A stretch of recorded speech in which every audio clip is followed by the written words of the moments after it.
नमस्कार दोस्तों, स्वागत है आपका मेरे चैनल कॉर्नर ऑफ बुक्स में। आज मैं आप लोगों के लिए मुंशी प्रेमचंद जी की एक नई कहानी लाई हूँ जिसका शीर्षक है वासना की कड़ियाँ। तो आइए सुनते हैं मुंशी प्रेमचंद जी की कहानी। मुल्तान की लड़ाई को जीतने के बाद घमंड में चूर कासिम चला आ रहा था। शाम हो गई थी और सारा लश्कर आरामगाह की तलाश में था, लेकिन कासिम अपने मालिक की सेवा करने के ख्यालों में था। वो उन तैयारियों के बारे में सोच रहा था जो उसके स्वागत के लिए दिल्ली में की गई होंगी।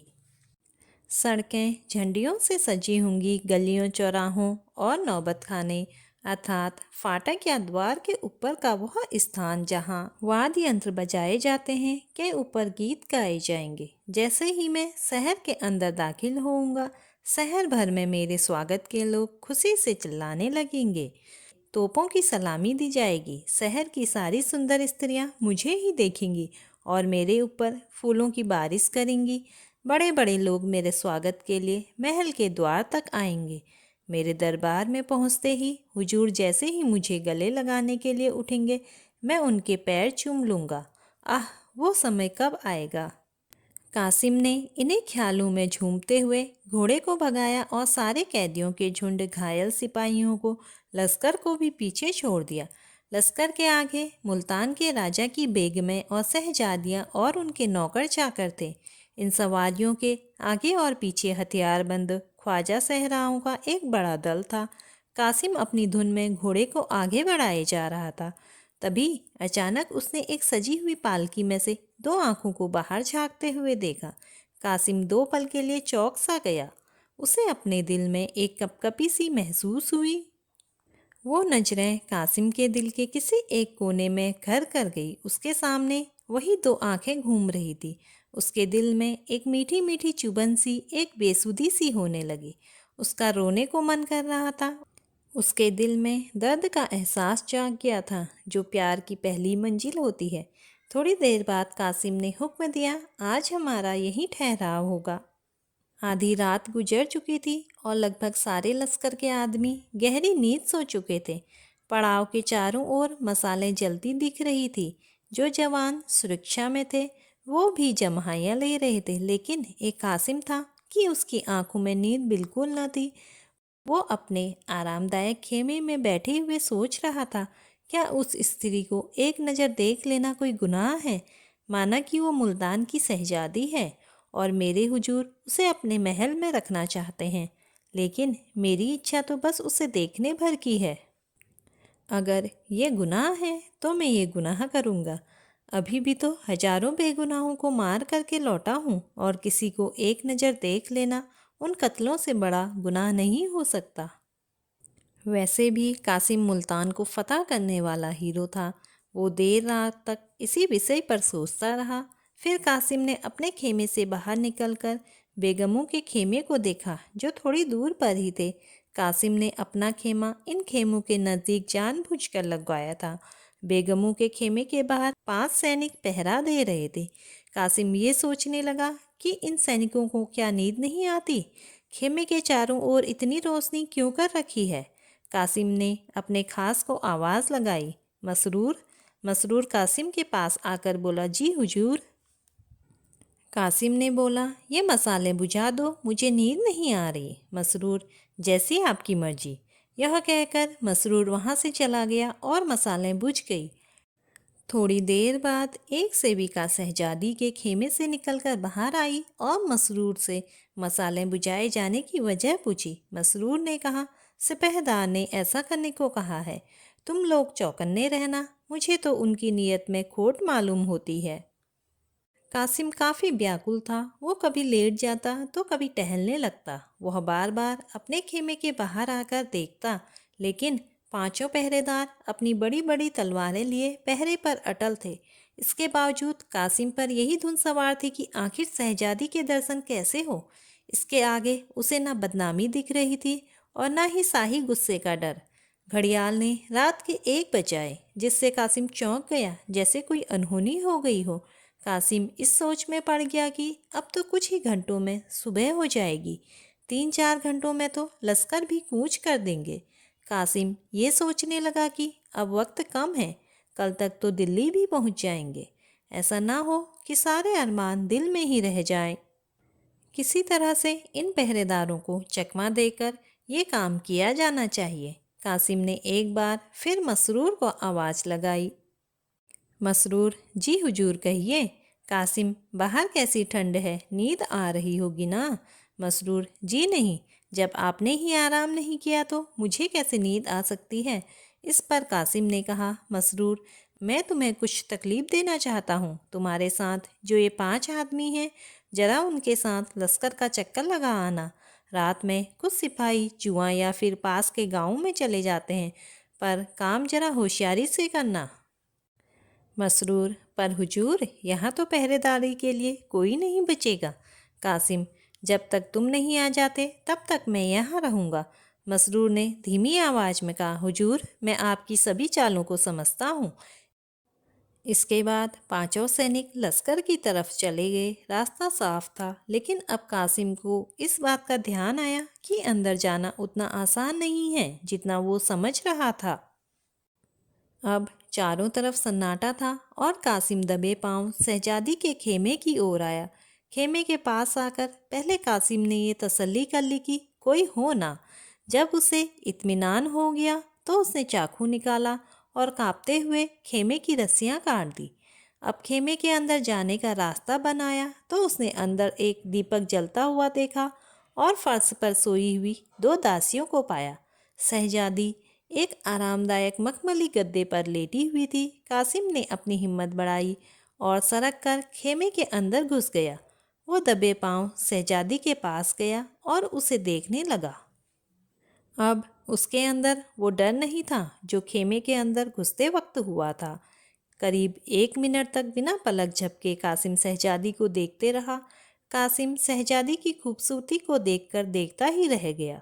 उसकी बेचैनी ने अब इच्छा का रूप धारण कर लिया। उस बेचैनी में एक व्याकुलता थी, एक पीड़ा थी जो उसे आनंद दे रही थी। कासिम का दिल उस खूबसूरत शहजादी के पैरों में सिर रखने को कर रहा था, रोने को कह रहा था, यहाँ तक कि उसका दिल उस सुंदरी के कदमों में अपनी जान देने को कर रहा था। उसके मन में अजीब सा एहसास होने लगा और वह वासना की लहरों में फंसता चला गया। कासिम करीब आधे घंटे तक उस सुंदरी के पैरों के पास अपना सिर झुकाए बस यही सोचता रहा कि आखिर कैसे उसे जगाए। वो जैसे जैसे करवट बदलती, कासिम का कलेजा मुंह को आ जाता। कासिम ने जिस दिलेरी, जिस बहादुरी से मुल्तान को जीता था, धीरे धीरे वो दिलेरी उसका साथ छोड़े जा रही थी। फिर अचानक कासिम ने एक गुलाबपोश को देखा जो एक चौकी पर रखा हुआ था। उसने गुलाबपोश उठाया और फिर सोच में पड़ गया कि शहजादी को जगाऊं या नहीं। अंत में हिम्मत कर कासिम ने शहजादी के चेहरे पर गुलाब जल के कई छींटे डाले, जिससे शहजादी की नींद खुली और उसने अपने सामने कासिम को पाया। कासिम को देखकर उसने फौरन अपने चेहरे पर नकाब डाला और धीरे से मसरूर को आवाज़ लगाई। इस पर कासिम ने कहा, जी वो मसरूर तो यहाँ नहीं है, लेकिन आप मुझे अपना ही खादिम समझिए। शहजादी ने अपना नकाब ठीक किया और खेमे के एक कोने में जाकर खड़ी हो गई। कासिम को आज पहली बार अपनी वाक शक्ति को लेकर यह एहसास हुआ कि वो कितना गंभीर आदमी है। उसे अपने जज्बात बयां करने में हमेशा झिझक होती थी। कासिम ने कहा, मैं जानता हूँ कि मैंने गलती की है। आप इसकी जो सज़ा दे वही समझे और मुझे मंजूर होगी। कासिम ने शहजादी के सामने आह भरते हुए कहा, मैं ही वो बदनसीब इंसान हूँ जिसने आपके बुजुर्ग पिता और भाइयों को मारा है। मेरे ही हाथों से मुल्तान के हजारों जवान भी मारे गए, सल्तनत तबाह हो गई और आपको ये दिन देखना पड़ा। लेकिन आपका ये मुजरिम आपके सामने है। आपके एक इशारे पर मैं आपके लिए न्यौछावर हो जाऊंगा।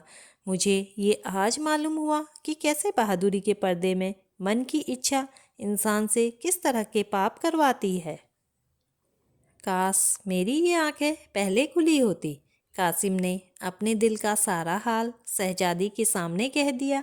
भावनाओं में उसने अपने दिल की पीड़ा का ऐसा वर्णन किया कि उसके पास जो शब्द थे वो भी खत्म हो गए। अपने दिल की बात कहने की उसकी सारी इच्छा पूरी हो गई। कासिम वहाँ से हिला तक नहीं, बल्कि उसने अपनी आरजुओं के लिए एक कदम और आगे बढ़ाया। मेरे इस पूरे विवरण का फ़ायदा ही क्या? अगर हाले दिल ही सुनाना होता तो किसी तस्वीर को सुना देता। वो तस्वीर मेरी कहानी को ज़्यादा ध्यान से और खामोशी से सुनती। कासिम के दिलो दिमाग में बस यही चल रहा था कि काश मैं भी इस सुंदरी की आवाज़ सुन पाता। मेरे इस दर्द का उसके दिल पर क्या असर हुआ ये मालूम हो पाता। काश उसे इस बात का एहसास होता कि जिस आग में मैं जल रहा हूँ उसकी थोड़ी सी आँच उधर भी पहुँच पाती। उसकी आवाज़ कितनी मीठी होगी, इस सुंदर शहजादी की आवाज़ सुनने में कितना मज़ा आएगा। अगर कहीं वो भी मुझसे प्यार करती होगी तो फिर मुझसे खुशनसीब इस दुनिया में कोई और न होगा। शहजादी ने कहा, मुझे मालूम है कि कल शाम को मैं उस जालिम बादशाह के आगे हाथ बांधे खड़ी रहूंगी। कौन शख्स ऐसी जिंदगी की इच्छा रखेगा? आगे शहजादी ने आह भरते हुए कहा, मुल्तान की शहजादी एक जालिम और पापी इंसान की वासना का शिकार होने को मजबूर है।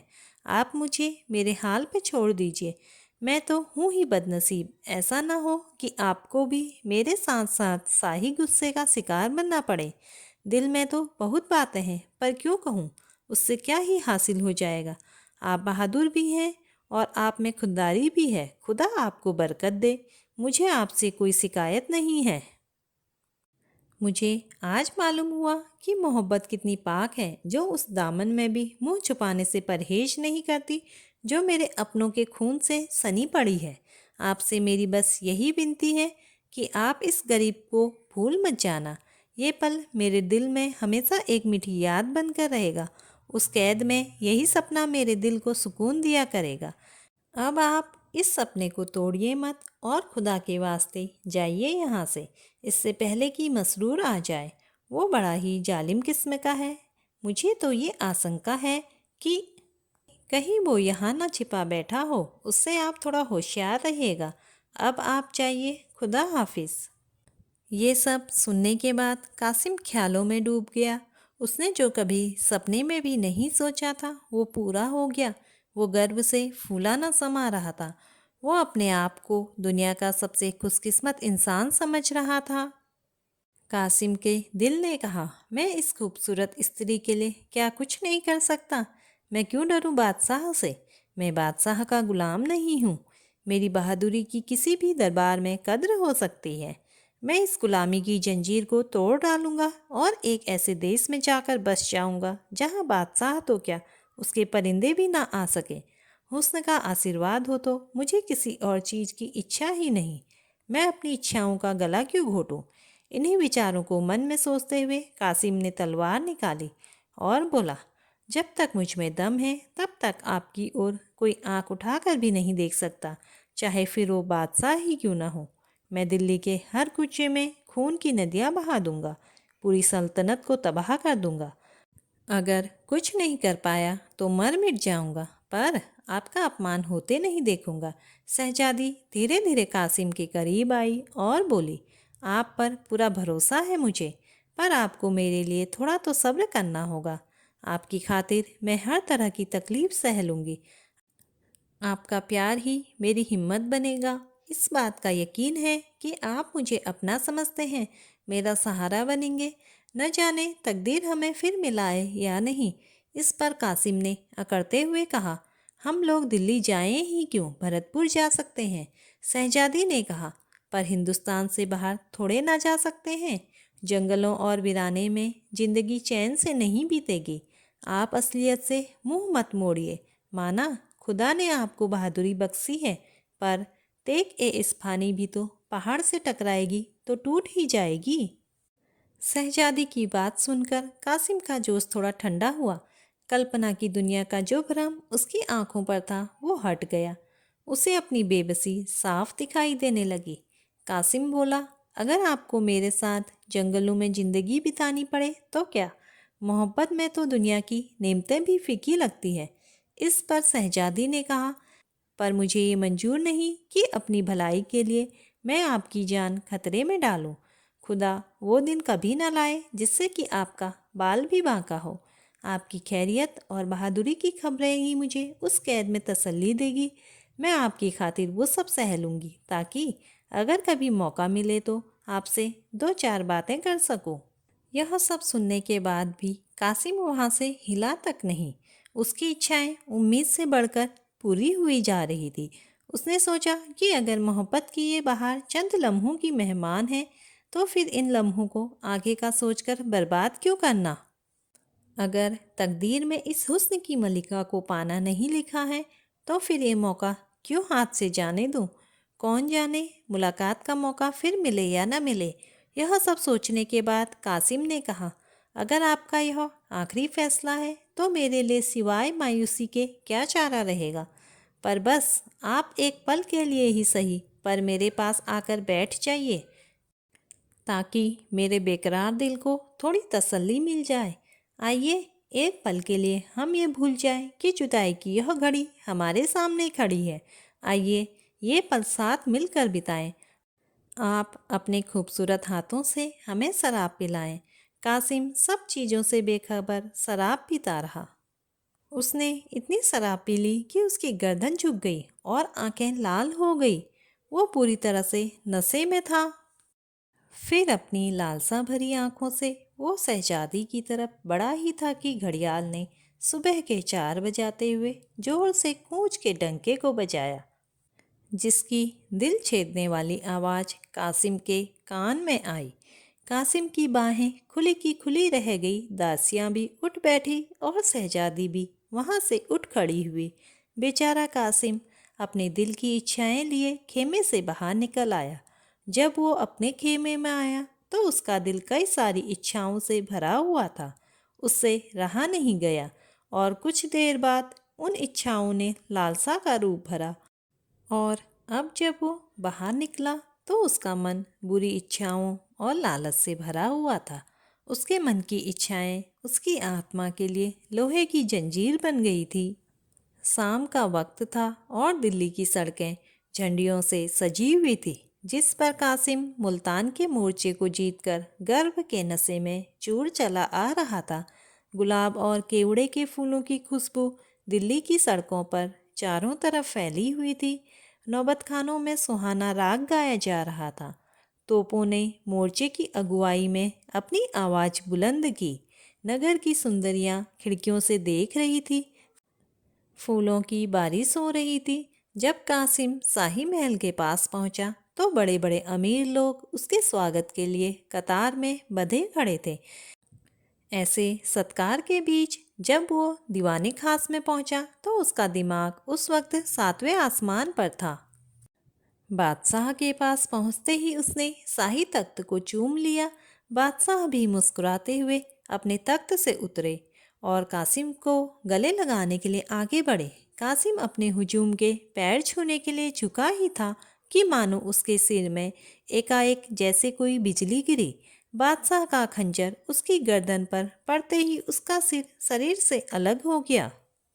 खून के छींटे बादशाह के पैरों में, तख्त पर और उसके पीछे खड़े मसरूर की तरफ गिरे। नीचे पड़ा धड़ एक पल में ही ठंडा हो गया, लेकिन हसरत की मारी हुई दोनों आंखें देर तक दीवारों की तरफ ताकती रही। थोड़ी देर में वो भी बंद हो गई। लालसा ने तो अपना काम पूरा कर दिया था। अब वो बस सिर्फ हसरत बाकी थी, जो सालों तक दीवाने खास की दीवारों पर रही और जिसकी झलक अभी भी कासिम की मजार पर घास फूस की शक्ल में नजर आती है।